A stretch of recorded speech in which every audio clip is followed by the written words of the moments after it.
Welcome back to Providence's aft cabin. Normally, this part of the ship is reserved for the captain, his steward, and his officers, but I have received special dispensation to enter in order to show you a particularly noteworthy marvel of the sciences.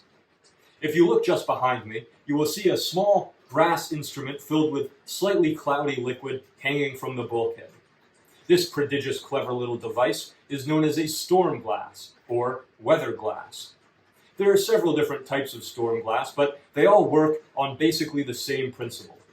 The glass bulb is filled with a mixture of different chemicals, usually water, camphor, ethanol, potassium nitrate, and ammonium chloride, that all crystallize at different times and in different patterns. For the initiated, these crystallization patterns can provide clues as to the weather. For example, an entirely clear storm glass will mean sunny skies and clear weather. Conversely, a cloudy glass will mean that clouds and perhaps precipitation are likely.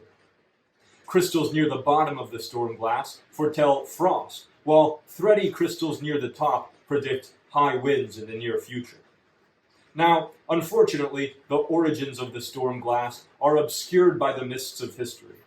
We don't actually know who the inventor was, or when these devices were first produced. But what we do know is that they became popular in the 1860s, after being endorsed by that titan of the meteorologic arts, Admiral Robert Fitzroy. Fitzroy rose to prominence after captaining HMS Beagle on her famous circumnavigation, forever immortalized by the work of naturalist Charles Darwin.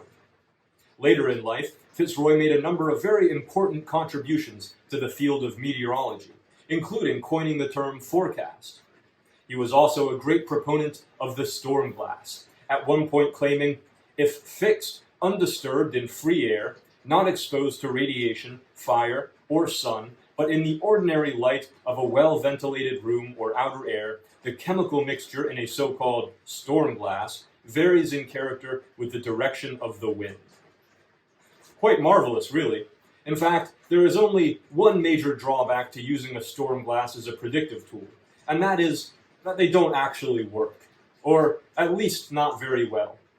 Some studies have suggested an accuracy rate hovering slightly below 50%, but most have concluded that any change in the crystalline structure of the chemicals in the glass can be attributed entirely to fluctuations in temperature. So, perhaps not such a scientific marvel after all, but an interesting little oddity nonetheless.